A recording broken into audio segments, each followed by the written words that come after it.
그럼 일단 쪽지 시험 외우고 계셔야 되는 거 먼저 정리를 하도록 하겠습니다. 그래서 우리 어제 봤었던 거는 질적 특성이 있었죠. 그래서 신뢰성하고 목적적 합성. 그래서 신뢰성은 표현의 충실성, 검증 가능성, 중립성이 있었죠.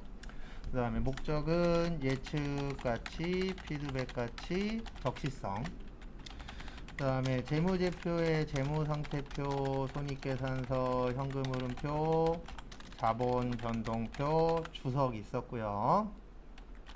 재무상태표는 일정 시점에 기업의 재무상태로서 자산부채, 자본.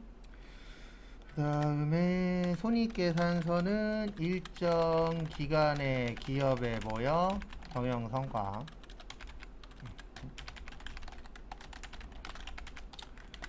그 다음에 T자는 오늘 한 번만 적고 이제 앞으로는 암기로는 안 적을 거예요, 따로. 그래서 요거는 확실하게 가장 중요한 겁니다. 어떻게 보면 이쪽 파트에서 가장 기본적인 거고 많이 사용하는 거기 때문에 정확하게 숙지하고 계셔야 되세요. 그래서 차변하고 어느 변이 있다고요? 대변. 그래서 차변은 자산 증가, 그 다음에 대변은 자산 감소, 대변은 부채 증가, 차변은 부채 감소, 대변은 자본 증가, 차변은 자본 감소, 대변은 수익 증가, 차변은 수익 감소, 그 다음에 차변은 비용 증가, 대변은 뭐의 감소요? 비용의 감소. 요거는 확실히 숙지하고 계셔야 되고요. 그 다음에 오늘 볼 거. 오늘 볼 게 현금 및 현금성 자산이 있었죠. 그래서 통화 및 통화 대용 증권. 그래서 통화 대용 증권하고 요구 불예금. 요구 불예금에는 당좌예금하고 보통예금. 그 다음에 현금성 자산은 취득 당시 만기 몇 개월이요? 3개월. 그 다음에 유가증권에 두 가지 있다 그랬죠. 지분증권하고 무슨 증권이요? 채무증권. 그래서 지분증권은 단기 매매증권, 매도가능증권, 지분법 적용, 투자주식. 그 다음에 채무는 단기 매매, 매도가능, 만기, 보유 증권으로 나누어집니다. 그 다음에 매출채권이라고 있어요. 그래서 매출채권은 두 가지입니다. 외상 매출금하고 무슨 어음이요? 받을엄. 그 다음에 매입 채무도 있어요. 그래서 매입 채무는 외상 매입금하고 무슨 어음이요? 지급엄. 그 다음에 어음 할인이나 매각 거래 나오면 매출 채권, 처분 손실. 여기까지였죠. 그 다음에 교재는 118페이지. 그래서 우리 자산은 크게 두 가지로 나눈다 그랬습니다. 그래서 크게 두 가지로 나누는데 1년 안에 유동, 1년 이후는 비유동. 그 다음에 또 유동도 두 가지로 나누어져요. 그래서 당좌 자산하고 무슨 자산이요? 재고 자산. 그래서 여기는 1년 기준이고 여기는 무슨 기준이요? 판매 기준. 그 다음에 비유동 자산은 네 가지로 나누어집니다. 투자, 유형, 무형, 기타. 그래서 이렇게 이제 나누어지는데 저희가 오늘 볼 파트는 여기에요. 재고 자산. 그리고 아마 뒤에 것까지 다 볼 건데. 앞에 먼저 보세요. 아니면 두 장짜리 보셔도 됩니다. 지금부터 이제 재고 자산 먼저 간략하게 한번 정리하고 그 다음에 교재 볼 거예요. 그래서 앞으로 공부하실 때 재고자산이라고 나오면 이렇게 기억을 하셔야 돼요. 얘는 무슨 목적으로 갖고 있는 거예요? 판매 목적. 그래서 시험 보실 때에도 재고자산으로 맞는 것을 고르시오. 그러면 판매만 찾으면 돼요. 근데 이 목적은 판매 목적이지만 회사들마다 팔려고 하는 물건은 다 다르잖아요. 그래서 제가 설명드렸듯이 여러 군데를 갈 수 있는 이유 중에 하나가 대부분 어떤 자격증을 따면 관련대로만 갈 수 있는데 회계는 이제 포괄적이기 때문에 그래서 이제 회사 자체에서도 판매 그러면 컴퓨터 파는 회사는 컴퓨터 파는 거고 자동차 파는 회사는 자동차 파는 거고 책상 파는 회사는 책상 파는 거고 가구 파는 회사는 가구 파는 거고 그래서 물건은 다르지만 목적은 몇 가지예요? 하나예요. 예, 판매 목적. 그 다음에 이 팔 때 중요한 거는 이게 중요합니다. 뭐가 중요하냐면 요게 중요해요. 수량하고 단가. 요 두 가지가 핵심이에요. 근데 왜 이 두 가지가 중요하냐면 우리가 물건 살 때도 몇 개 샀냐 중요하잖아요. 맞죠? 팔 때도 몇 개 팔았냐 중요합니다. 그 다음에 얼마짜리 샀느냐 얼마짜리 팔았느냐 중요해요 안 중요해요? 중요해요. 왜냐면 회사의 목표는 많이 팔고 비싸게 파는 게 목표잖아요. 그래서 요 재고자산에서 가장 키포인트는 몇 개냐 얼마냐 요게 중요합니다. 그래서 첫 번째로 수량 결정 방법이라고 있어요. 그래서 수량 결정 방법에는 세 가지가 있습니다. 몇 가지가 있다고요? 세 가지. 그래서 첫 번째로 장부에다가 계속 적는다 그래서 계속 기록법이라고 해요. 그래서 계속 적는 거예요. 장부에다 어떻게 적냐면 100개 샀다, 50개 팔았다, 80개 샀다, 70개 팔았다 이런 식으로 사고 파는 걸 장부에다가 계속 뭐 하는 거예요? 작성하는 거. 그래서 계속 기록한다 그래서 무슨 법? 계속 기록법. 그 다음에 또 하나는 실지 재고 조사법이라고 있어요. 요거는 뭐냐면 실제 창고 가는 거예요. 그래서 창고 가서 확인하는 겁니다. 무슨 확인을 하냐면은 얼마나 남았느냐. 그래서 우리 첫날 제가 재고 파악한다 그랬잖아요. 그래서 재고 파악 해요 안 해요? 해요. 그래서 만약에 이렇게 되는 거죠. 내가 사기는 100개 샀는데 재고 파악했더니 10개 남았어. 그럼 몇 개 판 거죠? 90개 판 거죠. 요게 무슨 법이에요? 실지 재고 조사법. 그래서 요거는 실제 재고 파악을 해야 돼요. 실제 재고 파악을 해서 100개 샀는데 10개 남았네? 그러면 90개 팔았구나. 이렇게 보는 게 실지 재고 조사법이고 계속 기록법은 말 그대로 장부에다 계속 뭐 하는 거라고요? 적는 거. 그 다음에 이론상에서 가장 좋다라고 보는 건 요거예요. 혼합법. 혼합법은 계속 기록법도 쓰고 실지 재고 조사법도 쓰는 거예요. 이게 실무에서 많이 쓰잖아요. 실무에서 어떻게 하냐면 장부에 10개 있대. 그러면 창고 가서 몇 개 있나 확인하잖아요. 그래서 장부도 10개, 창고도 10개. 그러면 일 잘하고 있는 거죠. 근데 대부분 가보면은 장부에는 10개 있는데 창고 갔더니 11개가 있어. 아니면 창고 갔더니 9개가 있어. 이런 경우들 많아요, 적어요? 많죠. 그러면 일을 누군가는 잘못한 겁니다. 장부에 쓴 사람이 잘못 썼던가, 창고 담당이 잘못했던가. 근데 그런 일이 비일비재해요. 저도 제가 창고 담당 했었는데, 희한한 게 열쇠도 저 혼자 갖고 있었거든요. 나만 문 열고 문 닫고 내가 모든 물건을 다 빼는데도 한 달 후에 맞춰보면 또 한두 개가 비어요. 또 맞춰놓고. 계속 그게 이제 반복되긴 하죠. 그 다음에 단가 결정 방법. 우리가 몇 개를 사고 팔았느냐도 중요하지만 얼마짜리냐도 중요하잖아요. 그래서 대기업들이 돈을 버는 이유는 하나예요. 대기업들이 대부분 사고 파는 건 가격이 어떻죠? 비싸요. 중소기업들이 힘든 이유는 하나예요. 사고 팔기는 열심히 사고 파는데 남는 게 적어요. 왜냐하면 파는 거 자체의 금액이 어떠니까요? 적으니까. 그렇다고 해서 뭐 중소기업에서만 몇백만 원짜리 팔 수는 없잖아요. 그만큼 재력 자체가 좀 안 되니까. 그래서 가장 좋은 방법은 개별법이라고 해요. 그래서 우리 지금 이제 추석이잖아요. 명절 선물 같은 거 보낼 때 하나하나씩 포장되어 있는 걸 개별 포장이라 그러잖아요. 그래서 개별법 그러면 몇 개씩 계산하는 거예요? 하나씩 계산하는 거예요. 그래서 가장 좋은 방법은 개별법인데 일반적인 회사에서는 이거 잘 못 써요. 왜 못 쓰냐면은 만약에 우리 회사는 하루에 1000개를 만들어. 그러면 1000개를 다 원가 계산 못 하거든요. 그래서 대부분 개별법은 비싼 거 파는데. 그래서 개별 그러면은 가장 정확하지만 우리가 실질적으로 많이 못 쓰는 이유는 시간이 오래 걸리잖아요. 계산하는데 정확하니까. 그 다음에 실무에서 가장 많이 쓰는 방법은 이거예요. 선입선출법.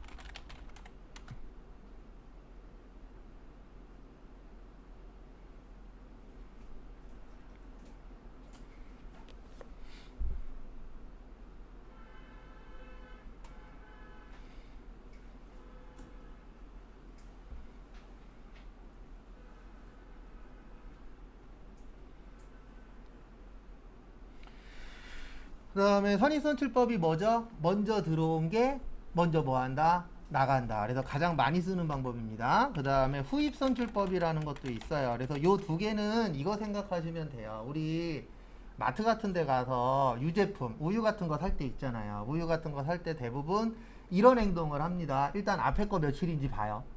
그리고 뒤에 거 며칠인지 봅니다. 근데 대부분 어디 거 빼죠? 뒤에 거 빼죠. 왜 그러냐면 물건을 파는 사람들 입장에서는 이게 유리해요. 왜냐면 대부분 앞에다가 빨리빨리 팔아야 될 거를 앞에다 진열하잖아요. 왜냐면 바쁜 사람들은 앞에서 빼가니까. 네. 근데 실질적으로는 앞에 있는 거는 사장님한테 유리한 거고, 네, 사는 소비자한테 유리한 건 대부분 어디에 있어요? 뒤에 있죠. 네. 그래서 저도 우유 사러 가면 막 계속 돌려요. 네. 그리고 가장 오래 남은 거 그런 걸로 사가죠. 그래서 소비자한테 유리한 거는 후입선출법. 그 다음에 사업하시는 분들한테 유리한 건 무슨 법이라고요? 선입선출법. 이렇게 나누어져 있습니다. 그래서 뭐 알바하시거나 이런 뭐 매장에서 일하시면은 요거 배우잖아요. 무슨 법이요? 선입선출법. 그래서 오래된 거 앞에다 놓고, 네, 최근에 거 뒤에다 놓고. 이걸로 파는 회사는 없어요. 이걸로 파는 회사 망합니다. 네, 대부분 옛날 거 먼저 팔잖아요. 그래갖고 어떤 분들은 인터넷에서 물건 살 때 보면 댓글에다 꼭 이렇게 남겨요. 뭐라고 남기냐면은 저 물건 샀어요.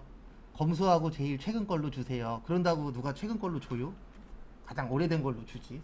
왜냐면 그 사람들도 먹고 살아야 되니까. 그 다음에 가중평균법이라고 있어요. 근데 요게 조금 다르게 외울 겁니다.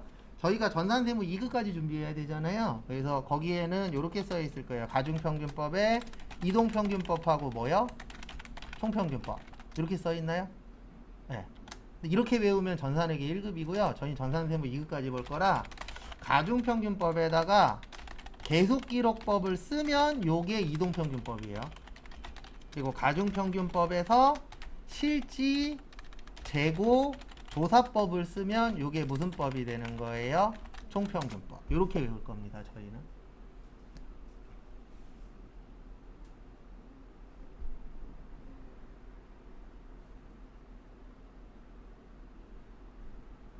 참고하시고요.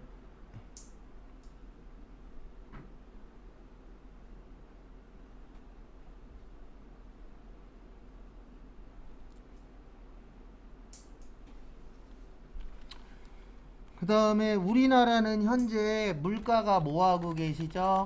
올라가고 있죠. 그래서 물가가 계속 상승하고 있잖아요. 그래서 물가 상승 시에 매출 원가만 후입선출법이 크고요. 나머지는 선입선출법이 커요. 요건 이제 요건 답 맞추려고 하는 건데, 우리나라가 현재 인플레이션이라 그랬잖아요. 뭐라고요? 인플레이션. 물가가 계속 올라가고 있죠. 물가가 올라갈 때에는 선입선출법으로 팔아야 많이 남아요. 왜냐면 옛날 게 가격이 싸잖아요. 물가가 뭐 했으니까? 상승했으니까. 그러면 옛날에 싸게 산 거를 지금 팔면은 남는 게 많아질까요? 적어질까요? 많겠죠. 그래서 우리나라에서는 대부분 국가에서도 무슨 법으로 팔라 그래요? 선입선출법으로 팔라고 되어 있어요. 세법에도 그렇게 되어 있어요. 일반적으로 물건은 선입선출법으로 팔아라. 왜냐면 선입선출법으로 팔아야 이익이 어떻게 돼요? 커져요. 이익이 커져야 국가에서 뭐를 많이 가져가실 수 있죠? 세금을 많이 가져가실 수 있죠. 그래서 세법에서도 선입선출법 쓰라고 되어 있어요. 왜냐면 그래야 세금을 더 가져가실 수 있으니까. 요건 이제 답 맞추려고 외우는 거예요. 그 다음에 재고자산 감모손실이라고 거기 보시면 있으실 겁니다. 무슨 손실이요? 감모손실. 그래서 감모의 뜻이 뭐냐면은요, 수량 부족이에요. 이건 한자예요. 한자 용어인데, 감모 그러면 수량이 부족한 겁니다. 그래서 뭐 도난이라던가 아니면 뭐 파손이라던가 여러 가지 사건 사고에 의해서 수량이 부족할 수 있어요, 없어요? 있죠. 네, 그걸 뭐라 그런다고요? 감모라고 해요. 그래서 아까 제가 잠깐 설명드렸듯이 창고 갔는데 장부에 10개 있는데 창고 갔더니 9개밖에 없네. 그러면 하나 없어졌죠. 그게 감모가 되는 거예요. 그러면 회사 입장에서는 수량이 부족하면 이익일까요? 손해일까요? 손해겠죠. 그래서 재고자산 감모손실이라고 하는 건데 두 가지가 있습니다. 몇 가지가 있어요? 두 가지. 정상적하고 비정상적.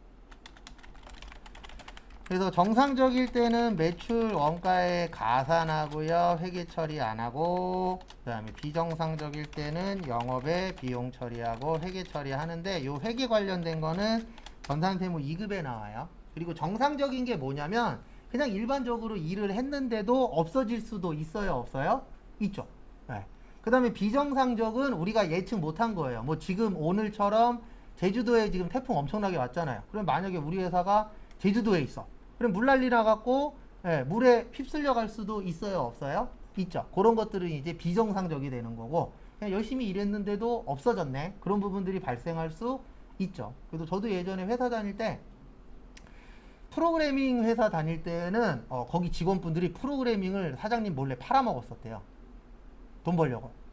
그러니까 예전에 엉망진창이었던 데를 그 사장님이 오셔서 어느 정도 안정화 시켰는데, 옛날엔 그런 게 되게 많았다 그러더라고요. 저 갔을 때는 어느 정도 안정화된 상태에서 갔었는데도 약간 좀 후폭풍은 있긴 있었어요. 그래서 그런 적도 있었고, 그 다음에 또 하나는 이제 중국집이나 아니면 포장마차 이렇게 불 올라오는 거 있죠. 그런 불판 만드는 회사도 다닌 적 있었거든요. 그리고 거기서도 직원분들이 집에 한두 개씩 들고 가요. 왜냐면 거기에다가 가스 연결해갖고 고기 구워 먹고 막 했었으니까. 그러면 수량이 어떻게 되는 거죠? 부족해지는 거죠. 그게 무슨 손실이라고요? 감모 손실. 그 다음에 재고자산 평가 손실이라고 있어요. 무슨 손실이요? 평가 손실. 그래서 앞으로 평가 그러면 이렇게 생각하세요. 돈 맞추는 거. 그래서 금액 맞추는 거. 그래서 어저께 그 단기매매증권에도 평가가 있었거든요.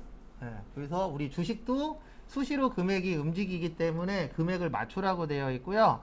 요 재고자산도 1년에 딱 한 번 맞춰요. 12월 31일 날. 근데 무슨 법을 쓰냐면 저가법을 써요. 저가의 뜻이 뭐죠? 올랐다, 떨어졌다? 떨어졌다. 떨어지는 것만 인정하는 걸 저가법이라고 해요. 왜냐면 저가의 뜻이 오르는 게 아니고 낮은 금액 얘기하는 거잖아요. 그리고 회계 처리할 때는 매출, 원가.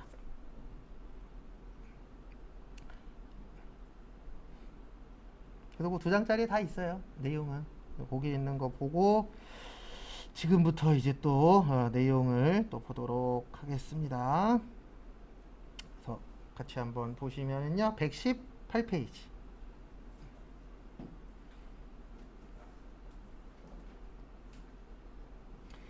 재고자산의 의 보시면 재고자산은 기업이 정상적인 영업활동 과정에서 저기에다 밑줄 치세요. 무슨 목적이요? 판매 목적.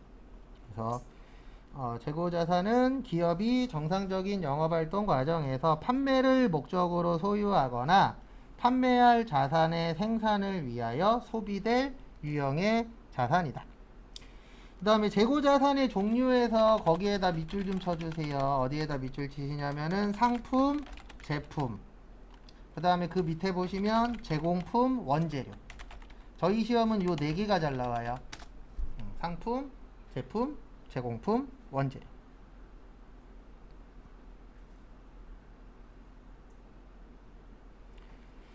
그래서 부연 설명을 좀 드리도록 하겠습니다. 상품은 사다가 뭐 하는 거라 그랬죠? 파는 거라 그랬죠. 그 다음에 제품은 뭐 하는 거라고요? 만들어서 파는 거예요. 그래서 얘는 완성품이에요. 완성돼야 뭐 할 수 있으니까? 팔 수 있으니까. 그래서 얘는 완성품이고, 그 다음에 제공품의 뜻은 미완성품이에요. 그러니까 만들고 있는 중인 걸 제공품이라고 합니다. 그래서 우리가 재료가 들어가서 물건을 만들잖아요. 그래서 그 재료는 원재료라고 하는 거고, 재료가 들어가서 물건을 만들고 있는 중인 건 뭐라 그래요? 제공품. 그 다음에 이게 완성이 되면 뭐가 되는 거예요? 제품. 그래서 순서는 이렇게 되는 거예요. 원재료, 제공품, 제품. 이런 거 순서도 시험 문제에서 가끔씩 물어봅니다. 그래서 재료가 들어가서 물건을 만들고 완성되고, 완성되면 뭐예요? 팔아야 되겠죠. 요 순서대로 이제 움직이죠. 실제로도.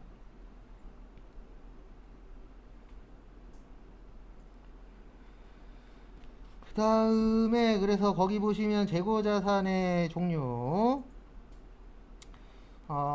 판매를 목적으로 보유하는 자산에는 뭐 상품, 제품, 부산물, 반제품 이런 것들이 있고요. 그 다음에 판매를 목적으로 생산에 투입되어 있는 자산은 무슨 품이라고 있어요? 제공품. 그 다음에 판매할 자산을 생산하는 데 쓰는 건 원재료, 저장품 이런 것들이 있습니다. 그 다음에 거기 2번에 보시면 재고자산의 취득원가라고 있으시죠? 예, 요거 잘 나와요. 시험 문제에. 매입 시에 무슨 비용이요? 부대 비용은 무슨 처리한다? 원가 처리한다.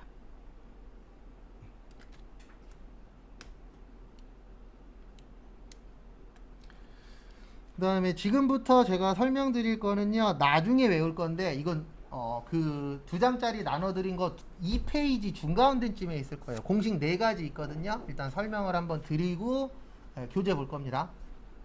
그리고 요거 잘 나와요. 매입 시에 무슨 비용이요? 부대 비용은 원가에다 합친다. 요건 원래 잘 나옵니다.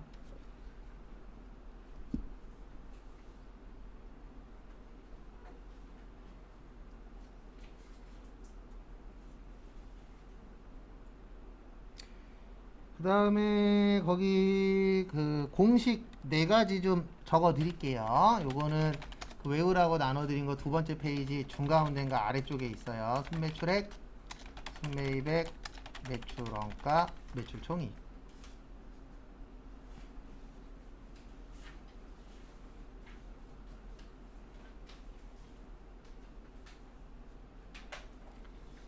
그래서 보시면은요, 순자가 순수예요. 뭐라고요? 순수. 그래서 순매출액의 뜻은 순수한 매출액인데, 앞에 보세요.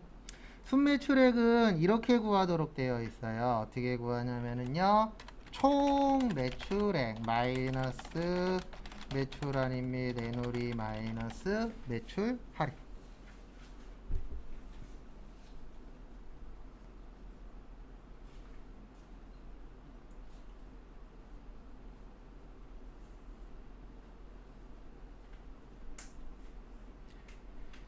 그래서 보시면은요,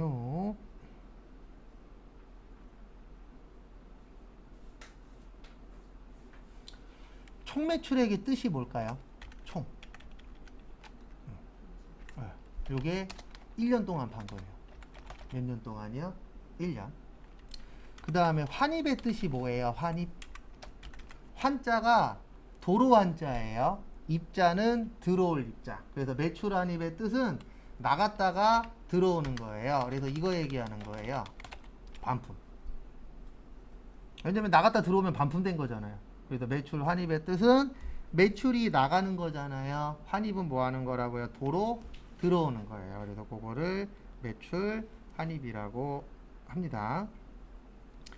그 다음에 애누리는 깎아주는 거예요. 근데 뭐와 관련돼서 깎아주는 거냐면 물건과 관련돼서 깎아주는 걸 애누리라고 합니다. 그래서 우리 흠집난 것들 좀 싸게 파는 경우들이 있어요? 없어요? 있죠. 아니면 대량 구입하면은 싸게 파는 경우들이 있죠. 그런 것들을 일명 애누리라 그래요. 그래서 물건과 관련돼서. 그래서 흠집난 거 1, 2만 원 뭐 이렇게 싸게 파는 경우도 있잖아요, 실제.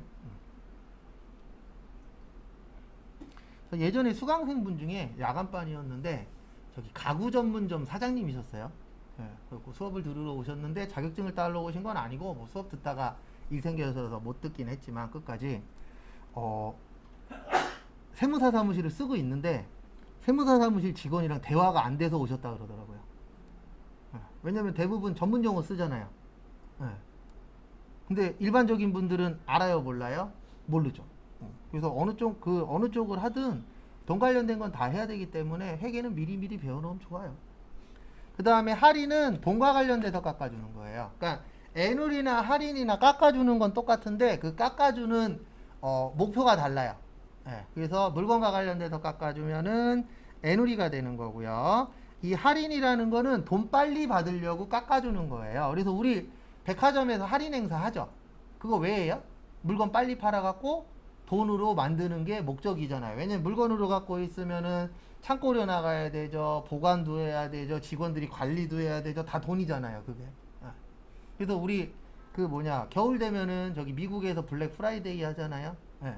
그게 미국이 싼 이유가 그게 있대요. 뭐가 있냐면 우리나라는 마트나 백화점에 입점을 하면 그 창고 보관료나 이런 거를 우리 마트에서 내는 게 아니고요. 입점한 회사들이 내거든요. 우리나라는 구조가.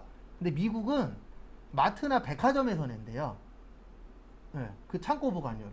그러니까 마트나 백화점 입장에선 이걸 빨리 파는 게 훨씬 더 뭐 하는 거예요? 좋은 거예요. 그래서 싸게 팔 수 있는데 그러니까 우리나라는 항상 제일 문제는 하나예요. 외국에서 아무리 좋은 걸 갖다 가지고 와도 그지같이 만들어요. 그래갖고 지금 블랙 프라이데이 베낀 거 있죠? 뭐예요? 코리아 페스타라고 있어요. 조만간 할 거예요. 10월달이나 11월달에 매번 하니까. 그게 망한 이유가 뭐냐면 유통구조가 다른데 그냥 거기에서 싸게 판다니까 끌고 들어온 거예요. 그러니까 우리나라는 그런 게 되게 많아요. 외국에 좋은 게 이상하게 우리나라만 들어오면은 이상해져요. 대표적인 게 비정규직도. 외국의 비정규직의 좋은 점은 뭐냐면 당연히 자르는 거는 정규직보다 쉬운 건 맞는데 외국의 비정규직은 동일 임금 동일 노동이잖아요. 그러니까 만약에 정규직이 500 받아. 그러면 옆에서 비정규직도 얼마 받는 거예요? 500 받아. 근데 우리나라는 그게 아니잖아요. 정규직 500 받아. 비정규직 200 받아. 그러니까 우리나라는 이상하게 갖고 와요. 항상 보면은. 그건 잔머리만 좋아요. 그래서 좀 안타까워요. 머리는 진짜 좋아요. 왜냐면 뭔가 하나 법 만들어 놓으면 어떻게든 뚫어버리잖아요. 머리 써갖고. 그런 거 보면 진짜 머리는 좋은데 그 머리를 조금 더 좋게 쓰면 좋을 텐데 꼭 이상한 데만 써갖고. 그건 좀 안타깝더라고요. 그래서 할인은 깎아주는 거예요. 그리고 애누리도 깎아주는 건데 어디에 깎아주느냐 차이라고 보시면 됩니다. 그 다음에 순매입액은 이렇게 구해요. 총매입액 플러스 부대비용 마이너스 매입 환출 및 애누리 마이너스 매입 할인. 그래서 앞에 보세요. 똑같아요. 총매입액은 몇 년 동안 산 거예요? 1년. 그 다음에 부대비용의 가장 대표적인 건 이거예요. 운반비. 우리가 물건을 살 때 운반비 내요 안 내요? 내죠. 그래서 우리 인터넷에서 살 때에도 운반비 포함이냐 운반비 별도냐 이거 다 확인하잖아요. 그 다음에 환출은 반품이에요. 그 다음에 애누리는 깎아주는 건데 뭐와 관련돼서? 물건. 그 다음에 할인도 깎아주는 건데 돈과 관련돼서. 그래서 얘네들을 빼주는 이유는 뭐냐면 반품했으면 산 거 아니잖아요. 그래서 빼야 되는 거고 깎았으면은 금액이 늘어나요 줄어들어요? 줄어들죠. 그래서 뭐 해줘야 돼요? 빼주는 거예요. 그 다음에 백종원 아저씨가 제일 많이 얘기하는 뭐요? 원가. 그래서 우리 원가는 이렇게 구합니다. 기초상품. 기초 그러면 몇 월 며칠? 1월 1일. 기초 그러면 몇 월 며칠이라고요? 1월 1일. 그 다음에 순매입액. 요거는 1년 동안 우리가 산 거예요. 그 다음에 빼기 기말 상품. 기말은 몇 월 며칠 날 남은 거예요? 12월 31일. 왜 빼주냐면 남은 건 안 팔았잖아요. 맞죠? 그러면 매출 안 했으니까 매출 금액에 들어가면 안 되겠죠. 그래서 뭐 해주는 거예요? 빼주는 겁니다. 왜냐면 이거는 내년 거예요. 언제 거라고요? 내년 거. 올해 남으면 버려요? 아니잖아요. 버리실 분 연락 주세요. 가지러 갈게요. 안 버리고 내년에 쓰죠. 그 다음에 요건 나중에 배울 건데 타계정 대체라고 있어요. 요거는 다다음 주에 배워요. 그때 설명드릴 거예요. 왜냐면 지금 설명드리면 무슨 얘기인지 몰라요. 요건 좀 복잡해서. 그 다음에 우리가 중요한 것 중에 하나가 원가도 중요합니다. 근데 모두 중요하죠? 네, 이익도 중요해요. 어떻게 보면 제일 중요한 건 이익이에요. 왜냐면 이익이 많이 남아야 내가 가져갈 게 늘어나잖아요. 1000만 원 팔았는데 10만 원 남았어. 하지 말아야죠. 500만 원 팔았는데 200 남았어. 그러면 할 만하죠. 그나마. 그래서 내가 얼마나 가져가느냐. 그게 가장 중요합니다. 그래서 사업하시는 분들한테 매출액 얼마예요? 라고 물어보면 안 돼요. 이익이 얼마예요? 근데 안 가르쳐 줍니다. 이익이 얼마예요? 그러면 두리뭉실하게 얘기해요. 한 20-30% 남을걸? 이런 식으로. 근데 그렇게 말할 수밖에 없어요. 왜냐면 이익 많이 남는다라고 하면 나도 그거 할 건데. 맞죠? 그래서 저는 그런 말 안 믿어요. 제가 제일 싫어하는 말이 사업 같이 하지. 그런 얘기 별로 안 좋아해요. 왜냐면 진짜 잘 될 거면요. 옆 사람하고 같이 할 거예요? 혼자 할 거예요? 혼자 할 거죠. 그래서 요즘 왔다 갔다 하다 보면 현수막에 이런 거 있어요. 이 집 사면은 사자마자 1억을 번대. 거짓말이에요. 사자마자 1억을 벌면 왜 팔아요? 내가 사야지. 사자마자 얼마를 벌어요? 1억을 벌어. 그러면 왜 알려줘요? 내가 다 가져야지. 그래서 제가 돈을 못 버는 거라니까요. 왜냐면 잘 안 믿어요. 그리고 예전에 주변에도 보면 뭐 사업한다는 사람들 간혹 가다 뭐 같이 일하자 막 그런 분들 몇 명 있었는데 같이 일하는 거 별로 좋은 게 아닙니다. 혼자 해도 힘든데 같이 하면 더 힘들어요. 주변에 이렇게 같이 해서 잘 되는 사람 거의 없죠. 같이 해서는 힘들어요, 보니까. 매출총이익은 이렇게 구해요. 순매출액 마이너스 무슨 원가? 매출 원가. 그래서 요거는 나중에 외울 건데 이건 하나 알고 계셔야 돼요. 앞에 보세요. 시험 문제는 이거 구하라고 나오거든요. 그러면 여기 순매출액 구해야 되죠. 얘 외워야 되고요. 매출원가 구해야 되죠. 얘 외워야 되고요. 매출원가에 뭐 들어가요? 순매입에 들어가요. 그래서 결론은 4개를 외우셔야 한 문제 맞출 수 있습니다. 안 좋은 문제예요, 우리한테는 솔직히. 왜냐면 4개를 외워야 돼. 거기에다 4개에 대입해갖고 금액까지 구해야 돼. 근데 잘 나와요, 은근. 그래서 요거는 추후에 외울 거예요. 그 다음에 거기 118페이지 밑에 보시면 매입 운임이라고 있어요.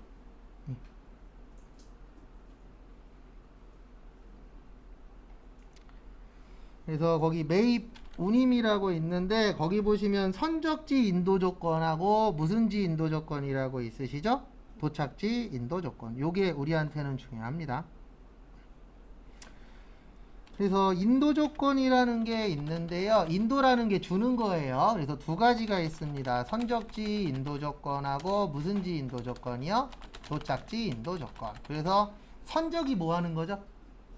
네, 선적은 물건 싣는 거예요. 뭐 하는 거라고요? 물건 싣는 거. 근데 도착은 뭔지 아시죠? 물건이 뭐 했다? 도착했다. 그래서 여러분들 인터넷에서 물건 사본 적 다 있죠? 일반적으로 우리가 물건 사면은 다 이거예요. 도착지. 그래서 우리가 만약에 뭐 쿠팡에서 물건을 시켰어. 그럼 쿠팡 아저씨가 와갖고 그 물건을 갖다 주면 그때 내가 샀다라고 생각하잖아요. 물건이 오고 있는 중이래. 그러면 아직 나는 물건을 안 산 거야. 왜요? 못 받았으니까. 그게 도착지 인도 조건이고요. 선적지 인도 조건은 택배 아저씨 출발했대. 그러면 그때부터 내게 되는 게 선적지 인도 조건이에요. 그러니까 선적이라는 게 물건 실으면 그때부터는 매입 잡게 되는 거. 그래서 선적지 인도 조건은 선적 시에 매출이 되는 거고요. 도착지 인도 조건은 뭐 했을 때요? 도착했을 때. 그래서 언제 타이밍으로 보느냐. 근데 우리는 일반적으로 다 요거예요. 도착지. 그래서 도착해서 물건 받아보고 괜찮네 그러면 그때 내 거 되는 거. 그게 도착지 인도 조건. 이거는 장단점이 좀 있어요. 저도 이거 살면서 딱 한 번 했었는데 언제 했었냐면은 예전에 회사 다닐 때 오늘 물건을 만들어야 되는데 재료가 2개가 부족한 거예요. 전화했더니 오늘은 죽어도 못 갖다 준대. 근데 더 중요한 건 우리도 차가 없어갖고 갈 사람이 없는 거예요. 그래서 전화해갖고 사장님한테 그러면 2개만 퀵으로 싸달라고 그랬더니 그 사장님이 이렇게 얘기하는 거예요. 이거 깨지는 거니까 그 퀵 아저씨한테 주고 그 다음부턴 어떻게 돼도 나는 몰라요 라고 얘기하면 그게 무슨지가 되는 거예요? 선적지. 왜냐면 내가 물건은 줬잖아요. 그럼 그 이후에 운반하다 잘못돼도 나는 책임을 못 지겠다. 그게 뭐예요? 선적지 인도 조건. 선적지 인도 조건은 어떻게 보면은 파는 사람한테 유리해요. 네. 근데 우리나라는 대부분 뭐예요? 도착지. 그래서 물건 오다가 없어졌대. 아니면 물건이 깨졌대. 그러면 다시 받을 수 있죠. 그래서 도착지 인도 조건은 소비자한테 유리합니다. 그 다음에 교재는 쭉 넘어가셔서 저기 122페이지 잠깐만 볼게요. 뭐 별로 크게 볼 건 없는데 좀 하나 좀 설명드릴 게 있어서.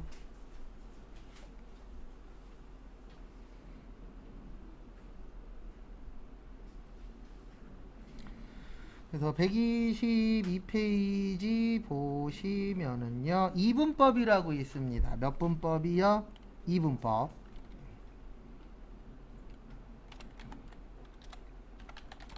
그래서 이분법이 뭐냐면은요, 저희 어저께 잠깐 했었는데, 상품 살 때는 상품이라 그래요. 뭐라 그런다고요? 상품이라 그럽니다. 그 다음에 상품을 팔 때에는요, 상품 매출이라 그래요. 그래서 이렇게 두 가지로 나눈다 그래서 몇 분법이요? 이분법.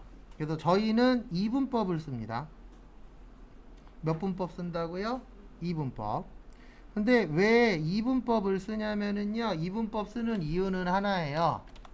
실무에서 프로그램에서 이분법으로 만들어져 있어요. 네. 그러니까 우리는 어쩔 수 없이 몇 분법으로 배워야 돼요? 이분법으로. 왜냐면 모든 프로그램들이 다 이분법으로 되어 있어요. 원래 이론상에는 단일법도 있고 이분법도 있고 3분법, 5분법, 7분법, 9분법까지 있거든요. 근데 이거는 이론이고 우리의 목표는 자격증 따서 회사 가서 업무 보는 거잖아요. 근데 그 자격증과 회사 업무는 다 몇 분법으로 되어 계세요? 이분법. 그래서 저희는 이분법으로 공부를 할 겁니다. 그 다음에 126페이지.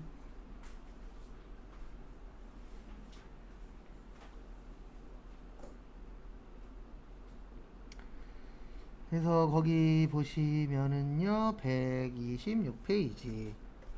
거기 첫 번째 보시면 계속 기록법이라고 있으실 거예요. 무슨 기록법이요?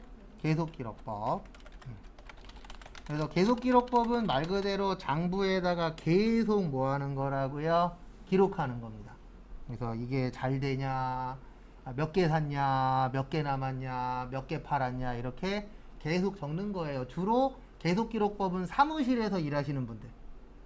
왜냐면 사무실에서 일하시는 분들이 창고 가서 몇 개 남았냐 확인하진 않잖아요. 그래서 그런 분들이 주로 이제 계속 기록법을 쓴다. 이렇게 보시면 되고요. 그 밑에 보시면 실지 재고조사법이라고 있으시죠? 네, 그 옆에 실사법이라고도 되어 있는데 그냥 말 그대로 어디 가서 확인하는 거예요? 창고 가서. 그래서 창고 가서 확인했더니 몇 개 남았네. 이렇게 확인하는 게 실지 재고 뭐요? 조사법. 그리고 거기 교재에는 안 나와 있는데 시험에는 2번 정도 나온 적이 있어요. 이 두 가지를 섞어 쓰는 걸 무슨 법이라 그런다고요? 혼합법. 그래서 얘는 계속기록법과 실지재고조사법을 같이 사용하는 겁니다.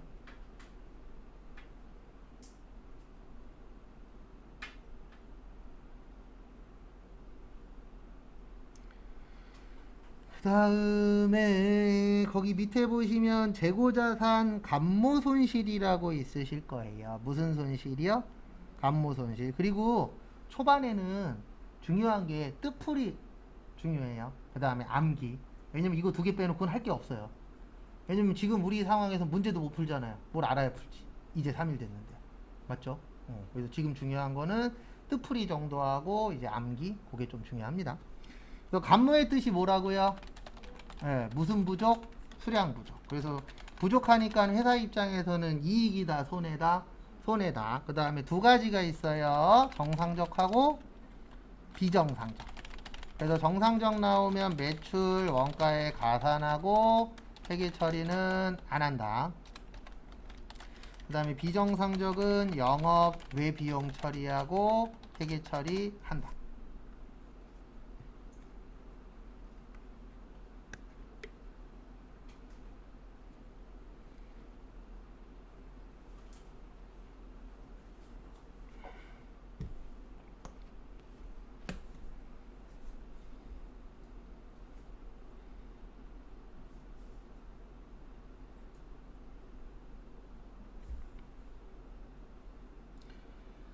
그 다음에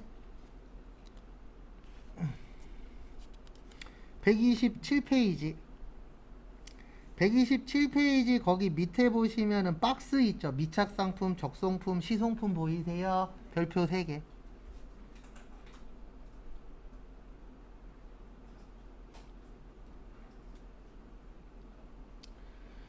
그래서 설명은 하나하나씩 다 드릴 겁니다. 아까 미착상품은 잠깐 했었죠. 그래서 미착상품에는 2가지가 있으세요. 선적지 인도조건하고 무슨지요? 도착지 인도조건. 이렇게 이제 2가지가 있습니다. 그래서 선적지 인도조건은 매입회사에 거기 기말재고자산이라고 되어 있죠. 이게 무슨 뜻이냐면은 선적하면은 매입 잡게 된다는 뜻이고요. 미착이 아직 도착 안 한 겁니다. 맞죠? 미자가 아닐 미자예요. 그 다음에 도착지 인도 조건은 판매회사의 기말재고자산이에요. 이게 무슨 뜻이냐면 아직 팔았다 안 팔았다? 안 팔았다. 뭐 안에서? 도착 안에서 라고 이해를 일단 하셔야 되고요. 그 다음에 다음 거 보시면은요. 거기 보시면 적송품이라고 있으실 거예요. 무슨 품이요? 적송품. 그래서 적송품 보시면 요거를 다른 말로 적성품이라고도 하고 위탁상품이라고도 해요. 그래서 이게 뭐 하는 거냐면은요, 부탁해서 파는 거예요. 그래서 적성품, 위탁상품이 나오면은 두 명이 나옵니다. 위탁자라는 분이 있고 수탁자라는 분이 있어요. 그래서 위탁자는 부탁하는 사람. 숫자면 받을 숫자예요. 그래서 요 분은 부탁 받은 사람. 이렇게 이제 두 가지로 나누어집니다. 그래서 무슨 부탁을 하는 거냐면 이런 부탁하는 거예요. 내 물건 좀 팔아주지 않겠니? 내 물건을 팔아주면 너에게 수수료를 주마. 요게 적성품, 위탁상품이에요. 그래서 완벽하게 맞아떨어지진 않지만 그나마 우리 부근에서 볼 수 있는 거는 핸드폰 대리점. 핸드폰 대리점들이 저기 SK, KT, LG 대신 뭐 팔아주죠? 핸드폰 팔아주고 수수료 받아야 안 받아요? 받죠. 근데 완벽하게 맞아떨어지진 않아요. 왜냐면 핸드폰 대리점은 핸드폰도 자기네가 사다가 팔잖아요. 여기에서 말하는 적성품, 위탁상품은 물건까지 주는 거예요. 내가 이 물건 줄 테니까 너가 이 물건 팔아. 그 대신 팔면 뭐 줄게? 수수료 줄게. 그래서 요거는 수탁자가 팔아야 매출이 되는 거예요. 왜냐면 부탁받은 사람이 무슨 부탁받았어요? 물건 팔아줘. 그래서 물건을 팔아야만 뭐가 되는 거예요? 매출. 그래서 요거는 적성품. 그 다음에 시송품. 시송품을 다른 말로 시용상품이라고도 해요. 그래서 이거는 뭐냐면 써보고 사는 거예요. 요즘에 그런 거 많잖아요. 특히 홈쇼핑. 요즘 홈쇼핑 보면은 뭐 본품 보내드리고 뭐 샘플 보내드릴 테니까 샘플 써보시고 마음에 드시면 본품 뜯으십시오. 아니면은 뭐 먹는 거 같은 경우에는 뭐 몇 개 더 줄 테니까 그거 드셔보시고 괜찮으면 막 이런 식으로 홍보해요, 안 해요? 하죠. 그거를 시송품, 시용상품이라고 합니다. 근데 우리나라에서 그렇게 파는 이유는 하나죠. 저도 그렇고 여러분들도 그렇고 뭐 하나 사라 그러면은 의심이 많아요, 적어요? 많잖아요. 그러니까 사보고 해라. 근데 진짜 음식은 실질적으로 좀 안 좋은 것들도 많아요. 홈쇼핑에서 사시면. 제 친구도 예전에 그 탕수육 그 10봉지짜리 샀다가 한 봉 뜯고 다 버려버렸대요. 맛이 없어서. 그러니까 괜히 음식점이 되는 게 아니에요. 그게 진짜 맛있으면 음식점이 되겠냐고요. 그래서 요거는 상대방이 구매 의사를 표시해야 돼요. 그러니까 아까 뭐 본품 뜯으면 반품 안 된다. 그럼 본품 뜯으면은 내가 이걸 사겠다라는 의사 표시를 한 거죠. 아니면 일주일 동안에 반품 기한을 주겠다. 일주일 넘었어. 그러면 나는 구매 의사를 뭐 한 거예요? 표시한 거죠. 그래서 구매 의사를 표시하면은 판매가 된 겁니다. 근데 앞으로 이거는 더 늘어날 거예요. 근데 모르겠어요. 인터넷으로 물건 사는 건 저는 썩 좋아하진 않아서. 왜냐면 잘못 산 경우들이 여러 번 있어갖고 믿고 사긴 하는데 나날이 다달이 저도 한국 사람이지만 한국 사람 더 못 믿겠어요. 이상한 사람도 많고 이상하게 파는 사람도 많고 나쁜 놈들도 많고. 근데 그건 있습니다. 좋은 사람이 더 많으니까 굴러가는 거예요. 나쁜 놈들이 더 많으면 안 굴러가요. 근데 나쁜 놈들의 비율이 올라가고 있으니까 사기치는 놈들 많잖아요. 앞으로 더 많을 거라고요. 눈 뜨고 코 베이는 시대니까, 시대 자체가. 그 다음에 요거 하나는 빈 공간에다 좀 적어주세요. 상품권. 우리 상품권 다 써봤죠? 상품권은 언제 매출이 되냐면은요, 상품권을 회수하고 물건을 판매했을 때, 요때 매출이 되는 거예요. 그러니까 이게 무슨 뜻이냐면, 만약에 내가 마트 상품권을 샀어요. 그러면 마트 입장에선 아직 물건 판 건 아니죠. 상품권만 팔았잖아요. 그래 그때는 매출로 잡으면 안 돼요. 그러면 이 상품권을 갖고 있었던 사람이 상품권을 들고 와서 물건하고 교환하잖아요. 그때 매출로 잡아야 돼요. 왜냐면 물건을 그때 사는 거잖아요. 상품권 들고 와서. 요게 그 뜻이에요. 그래서 상품권을 팔았을 때 매출로 잡으면 안 돼요. 왜냐면 아직 물건은 안 팔았으니까. 그래서 이 상품권을 들고 와서 물건하고 교환하잖아요. 그래 그때 뭘로 잡아라? 매출로 잡아라.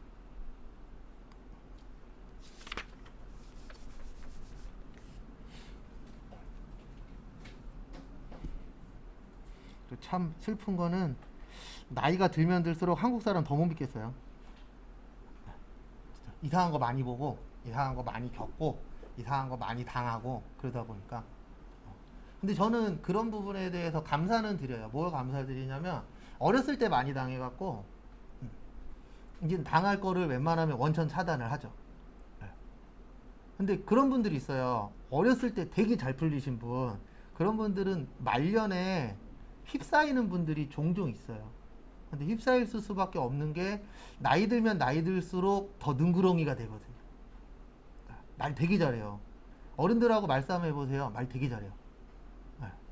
진짜로. 왜냐면 가면 갈수록 그런 것만 늘더라고요. 우리 젊은 사람들이 말도 못해요. 말도 잘할 것 같은데 말은 머리로 하는 게 아니거든요. 즉흥적으로 하는 거지. 그 상황에 맞춰서. 근데 그런 경험치가 딸리잖아요. 어른들은 그 경험치가 많고. 그래서 저도 어렸을 때는 학교 졸업할 때까지는 이런 마인드였어요. 경험이 뭐가 중요해. 나 아는 거 대빵 많아. 공부 많이 했어. 그런 식으로 이제 했었는데 회사 생활을 하면서 느낀 게 뭐냐면 당연히 기본적으로 아는 건 있어야 되고 거기에다가 플러스로 뭐가 있어야 돼요? 경험이 있어야 돼요. 그 경험이라는 게 무시는 못해요. 그렇다고 해서 뭐 어마무시하다 그 정도는 아니지만 그래도 경험이 있냐 없냐에 따라서 이 반응하는 것들도 다르긴 하더라고요. 그래서 저는 좀 얼마 전에 관상도 봤는데 제 팔자는 젊었을 때 고생할 팔자래요. 나중에 필 팔자라는데 모르겠어요. 나중에 필지는. 예. 근데 하나는 확실해요. 일복은 있어요. 돈복은 모르겠는데 팔자상 일복은 좀 있는 것 같더라고요. 일은 많이 들어와요. 막 지금도 내가 뭐 하나 하자 그러면은 할 수 있는 게 있는데 이게 동업 거의 비슷하게 가는 거라 안 하려고요. 왜냐면 동업해갖고 잘 되는 사람을 못 봐갖고 그냥 저는 잘 돼도 나 혼자해서 잘 되고 망해도 나 혼자 망하자 약간 이런 스타일이라 같이 망하면 슬프잖아요. 한 명이라도 살아야지. 그 다음에 조금만 더 보고 쉴게요. 거기 128페이지.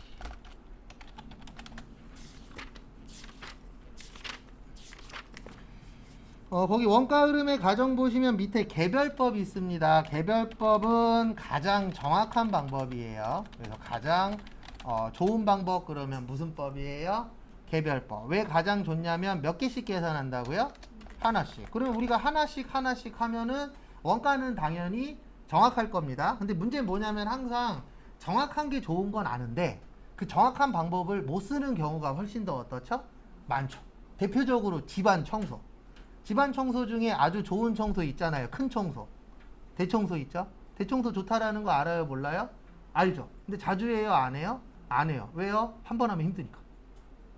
그냥 청소만 하잖아요. 평소에는. 그랬다가 날 하루 잡아서 대청소 하죠. 네, 대청소가 어떻게 보면은 여기에서는 개별법이에요. 가장 정확하잖아요. 가장 좋고. 근데 상황이 그걸 못하게 만드는 경우들이 훨씬 더 어떻죠? 많죠. 그래서 실무에서는 무슨 법을 많이 쓴다고요? 선입선출법. 그래서 선입선출법의 특징은 거기 박스 안에 보시면 장점에 거기에다 밑줄 좀 쳐주세요. 물량 흐름과 일치. 물량 흐름과 뭐 한다고요? 일치한다. 이게 무슨 뜻이냐면은 일반적인 회사에서는 선입선출법으로 판단을 했잖아요. 먼저 들어온 거 먼저 뭐 한다? 판매한다. 그 뜻이에요. 물량 흐름과 일치한다가 실무에서도 무슨 법을 쓴다? 선입선출법을 쓴다. 이렇게 이해하시면 됩니다. 그 다음에 거기 장점 세 번째 보시면 이익 조작의 가능성이 적다라고 되어 있어요. 그러니까 결론은 조작하기가 어떻단 얘기예요? 어렵단 얘기죠.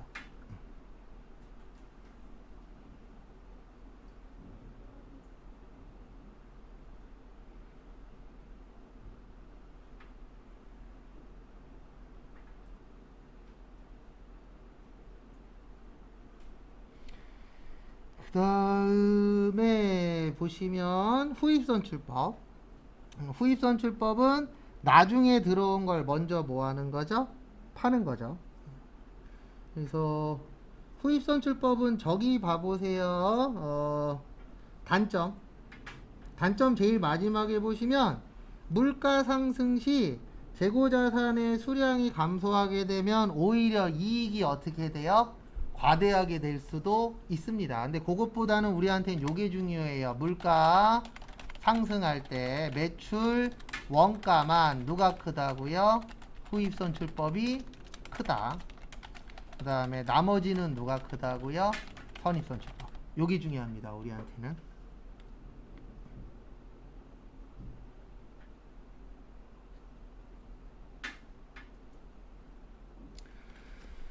그 다음에 조금만 더 볼게요. 거기 129페이지 거기 가운데 보시면 박스에 부등호 있을 거예요. 박스에 뭐 있으세요? 부등호 있죠. 그 부등호가 이거 얘기하는 거예요. 여기 요거 거기 봐보세요. 거기 부등호 보시면은요, 거기 보시면 이렇게 되어 있어요. 어떻게 되어 있냐면은 매출 원가 있죠. 매출 원가만 누가 크죠? 후입이 크죠. 맞죠? 그리고 나머지는 다 누가 커요? 선입, 선출법이 커요. 원래는 그 부등호로 외워야 되는데 제가 그 부등호를 이렇게 한 줄로 줄여 놓은 거예요. 그래서 원가만 후입이 크고 나머지는 누가 크다고요? 선입이 크다.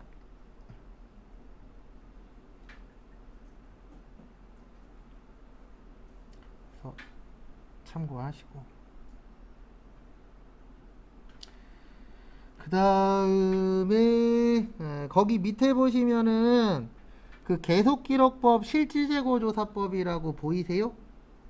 제가 아까 우리는 이렇게 외울 거라 그랬잖아요. 어떻게 외울 거라 그랬냐면 그 가중평균법에다가 계속기록법을 쓰면 요게 이동 뭐라고요? 평균법. 그 다음에 가중평균법에서 실질재고조사법을 쓰면 요게 무슨 평균법이라고요? 총평균법이라고 아까 잠깐 설명한 적이 있었죠. 근데 왜 그렇게 외울 거냐면 요것 때문에 그래요. 여기 밑에 보시면은 계속기록법 밑에 이동평균법이라고 되어 있죠. 맞죠? 그 다음에 실질재고조사법 밑에 총평균법이라고 되어 있죠. 시험 문제 이렇게 나와요. 다음 중 계속기록법으로 작성할 수 없는 것은, 이렇게 나와요. 그러면 정답은 뭐가 되는 거예요? 총평균법이 되는 거예요. 왜냐면 총평균법은 무슨 법만 가능하니까? 실질재고 조사법만. 이런 식으로 시험 문제가 나와요. 그래서 어쩔 수 없이 이렇게 좀 세부적으로 외워야 돼요. 그놈의 뭐 때문에? 시험 때문에. 설마 회사 갔는데 과장님이 오셔갖고 미스김 실질재고 조사법이 총평균법인 거 아나? 이런 건 안 물어본다고요. 그 다음에 하나만 더 보고 오시겠습니다. 그 밑에 보시면 재고자산 평가손실이 있는데요. 재고자산 평가손실은 이렇게 기억하세요. 무슨 법 쓴다고요? 저가법. 저가의 뜻은 올랐다, 떨어졌다, 떨어졌다. 그리고 여기에서 회계 처리하는 거예요. 무슨 원가요? 매출 원가. 근데 분개할 일은 없어요. 분개는 안 나오고 그냥 이론으로 나옵니다. 만약에 나오면. 그래서 여기까지 보시고요. 잠깐 쉬었다가 3시 5분에 비유동자산 보도록 하겠습니다.